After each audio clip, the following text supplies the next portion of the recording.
अस्सलाम वालेकुम नाज़रीन, आपको अपने चैनल में वेलकम कहती हूँ। शुरू करती हूँ अल्लाह के नाम से जो बड़ा ही मेहरबान और नहायती रहम करने वाला है। अस्सलातु वस्सलामु अलैका या रसूल अल्लाह व अला आलिका व सहाबिका या हबीब अल्लाह। नाज़रीन, आज की इस वीडियो में मैं आपको रमज़ान में जो बाज़ अफराद पे चिड़चिड़ापन तारी हो जाता है उसके लिए एक वजीफा बताने जा रही हूँ। अगर आप ये वजीफा कर लेते हो, जो कि बहुत ही आसान, सिर्फ 2 लफ्ज नाज़रीन है वो जो आप पढ़ लोगे, तो आप चिड़चिड़ेपन का शिकार नहीं होंगे और सारे आपसे खुश होंगे और ना ही आपको गुस्सा आएगा। वीडियो का आगाज करने से पहले नाज़रीन आपके साथ एक बात शेयर करना चाहती हूँ। नाज़रीन, इमाम शाफी रहमतुल्लाह अलैह फरमाते हैं कि अल्लाह के रास्ते पर खुशकिस्मती से चल पड़ो।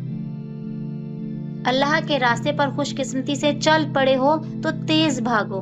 तेज भागना अगर किसी वजह से मुश्किल है तो आहिस्ता भाग लो। थक गए हो तो चल लो। ये भी नहीं कर सकते तो घसीट लो, मगर वापसी का कभी ना सोचना। अब नाज़रीन आपको ये बताती हूँ कि वो कौन सा अमल है। नाज़रीन, रमज़ानुल मुबारक में रोज़ादार नमाज ज़ोहर के बाद से ही चिड़चिड़ेपन का शिकार हो जाते हैं और ये चिड़चिड़ापन नमाज असर के बाद तो अपने अरूज पर पहुंच जाता है।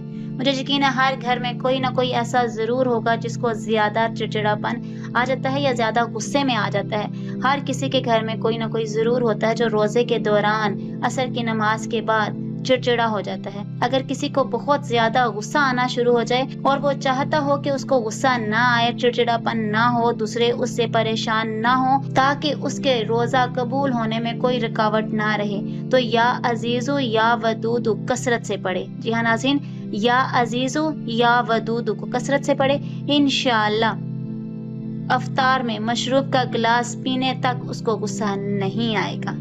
आज की इस वीडियो में इतना ही। अगर आपको मेरी वीडियो अच्छी लगी हो तो लाइक और शेयर कीजिएगा।